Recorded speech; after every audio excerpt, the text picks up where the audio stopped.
Hi friends, வாங்க இன்றைக்கி பிரியாணி பார்க்கலாம். ஃபஸ்ட்டு வெங்காயத்தை நீட்டாக எடுத்து கட் பண்ணி வச்சுக்கணும். ஒரு டபராவில் எண்ணெயை ஊற்றி ஆனியனை மட்டும் ஃப்ரை பண்ணிக்கோங்க. ஆனியன் நல்லா ஃப்ரை ஆகணும். அதுக்குள்ளே நம்ம ரைஸ் ஊற வைக்கிறதுக்காக கொதிக்க வைக்கிறதுக்காக ஒரு தண்ணியில் புதினா, மல்லி, இஞ்சி, பூண்டு இதை போட்டு நல்லா ஒரு பக்கம் பாயில் பண்ணணும். சரிங்களா? அதுக்கப்புறம் பாஸ்மதி ரைஸை ஒரு பக்கம் ஊற வச்சிடணும் ஒரு 1/2 hour. அதுக்குள்ளே ஆனியனை கலரி விட்டுக்கோங்க. அடி பிடிக்காத மாதிரி பார்த்துக்கோங்க. நல்லா ப்ரௌனிஷாக வரணும், நல்லா கோல்டன் ப்ரௌனிஷாக வரணும். வந்ததுக்கப்புறம் பட்டை, மிளகு, கிராம்பு, பிரியாணி இலை, இது எல்லா ஸ்பைஸையும் நம்ம ஆனியனில் சேர்க்க போகிறோம். ஆனியன் இப்போது கொஞ்சம் ப்ரௌனிஷாக வருதான்னு பார்ப்போம். இன்னும் கொஞ்சம் ப்ரௌனிஷாக ஆகணும். இந்த மாதிரி நல்லா ப்ரௌனாக வந்ததுக்கப்புறம் இதுக்கப்புறம் நம்ம என்ன பண்ண போகிறோன்னா, நம்ம போட்ட அந்த மசாலா இருக்கு இல்லையா, அதை நம்ம ஆட் பண்ண போகிறோம். இந்த மாதிரி நல்லா தலை ப்ரௌனிஷாக வரணும். சரிங்களா? அது வரைக்கும் வெயிட் பண்ணுங்கள். நல்லா ப்ரௌனிஷாக வந்தால் தான் உங்களுக்கு நல்லா டேஸ்ட் அதிகமாக கொடுக்கும். இந்த மாதிரி நல்லா ஒரு 2 minutes கழித்து இஞ்சி பூண்டு பேஸ்ட்டு ஆட் பண்ணோம்.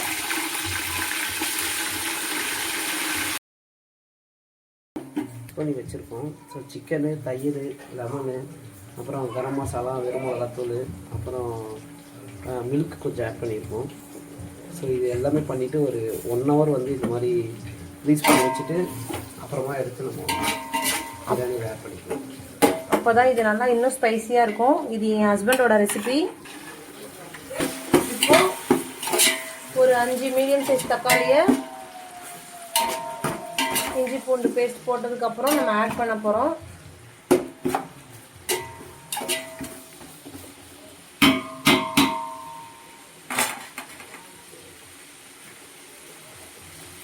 இதில் நம்ம எடுத்து வச்சுருக்கிற புதினா, மல்லி, கொத்தமல்லி இது எல்லாத்தையும் சேர்த்து ஒரு 2 minutes ஃப்ரை பண்ணிக்கணும்.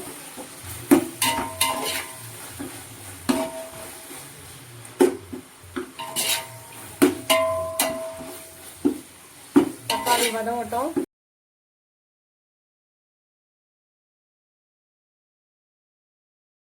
இப்போ இது ஆல்ரெடி 1 hour நல்லா ஊறிடுச்சு. இப்போது தக்காளி நல்லா இந்த மாதிரி வதங்கின உடனே ஒரு 200 grams தயிர் ஆட் பண்ணிக்கணும். மீடியம் ஃப்ளேமில் வச்சுக்கோங்க.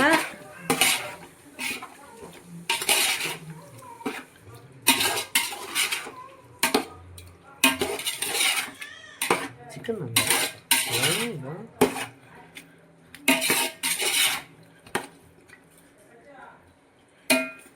பார்க்கவே நல்லா கலர்ஃபுல்லாக இருக்குல்ல? இப்பயே சாப்பிடணும் போல இருக்கா?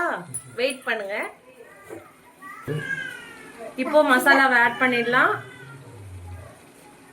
என்னென்ன மசாலான்னு நான் உங்களுக்கு டிஸ்கிரிப்ஷனில் கொடுக்குறேன்.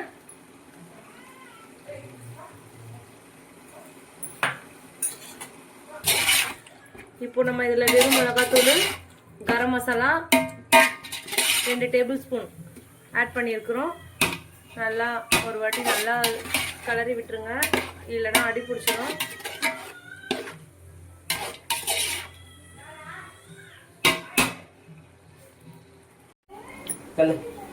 இப்போ நல்லா இது கொதி வந்தாச்சு. இப்போ அரிசிக்கு நம்ம ரெடி பண்ணிடணும்.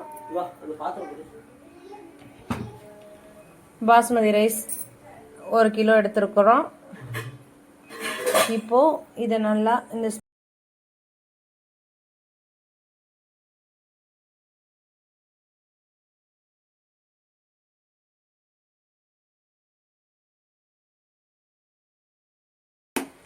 பாருங்கள், ஜூஸியாக வந்துருக்கு. இப்போ நம்ம இதில் தண்ணி ஊற்றி இந்த மாதிரி நல்லா எண்ணெய் பிரிஞ்சு வரணும் ஃப்ரெண்ட்ஸ். எண்ணெய் பிரிஞ்சு வந்துச்சுன்னா ரெடி ஆகிடுச்சுன்னு அர்த்தம்.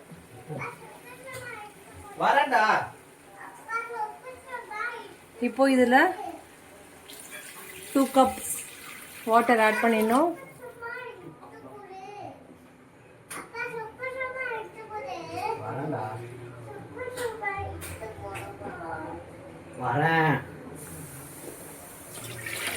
இதில் உப்பு காரம் எல்லாம் கரெக்டாக இருக்கான்னு பார்த்து தேவைக்கான அளவு ஆட் பண்ணிக்கோங்க.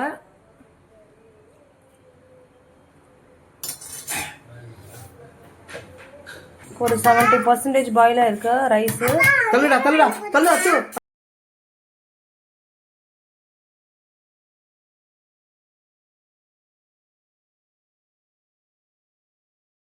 ரைஸ் இதில் போட்டாச்சு. மீடியம் லெவலில்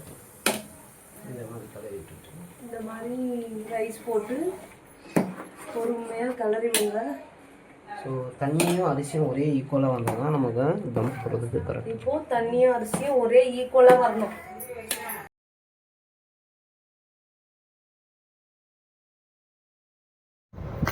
ஒரு 20 மினிட்ஸ் இப்போது இப்படியே கலரிட்டு தண்ணி லெவலாக ஈக்குவலாக வச்சுட்டு அப்படியே நல்லா மூடி போட்டு தம் பண்ணிடணும்.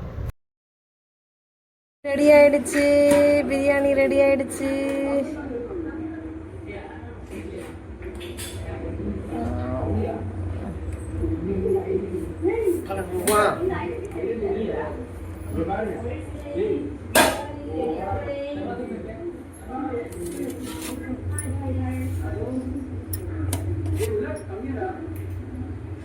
எவ்வளோ உதிரியாக எவ்வளோ சூப்பராக வந்திருக்கு பாருங்கள் ஃப்ரெண்ட்ஸ். நீங்களும் வீட்டில் ட்ரை பண்ணி பாருங்கள். நான் சாப்பிட்டுட்டு எப்படி இருக்குன்னு உங்களுக்கு கமெண்ட் பண்ணுறேன். ஓகே,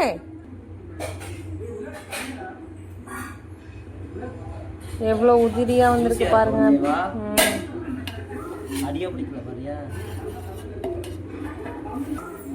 ஃப்ரெண்ட்ஸ், பிரியாணி ரெடி ஆயிடுச்சு.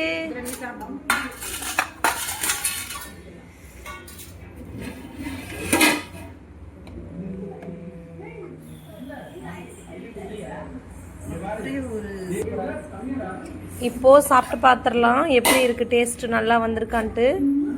இந்தாங்க ஃப்ரெண்ட்ஸ், சாப்பிடுங்க.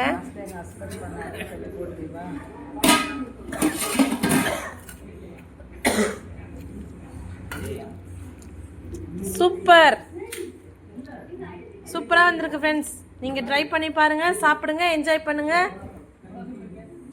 நான் சாப்பிட்டுட்டு வரேன். பை. மறக்காம 3 முத்துக்கள் RDI சேனலை சப்ஸ்கிரைப் பண்ணுங்க. இன்னும் இன்ட்ரெஸ்டிங்கான வீடியோ உங்களுக்கு தேடி வரும். பாய்.